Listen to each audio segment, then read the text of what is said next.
चला मित्रांनो, आज आपण खिचडी बनवणार आहेत.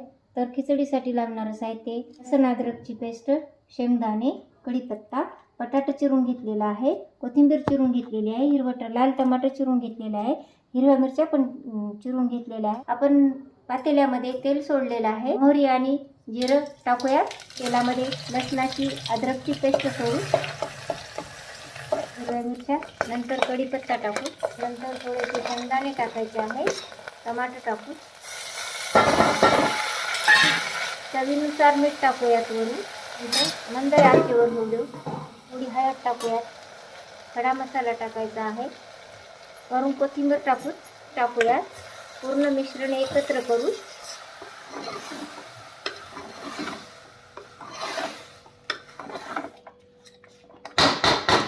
खिचडी तयार होण्यासाठी जर तांदूळ 1 वाटी असतील तर 1.5 ग्लास पाणी घ्यायचं.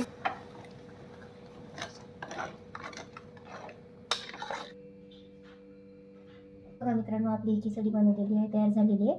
आपण आता दही, लिंबाचं लोणचं आणि पापडीच्या सोबत खाणार आहोत. तुम्ही पण खा, करून बघा आणि आवडल्यास लाईक व शेअर करा. धन्यवाद.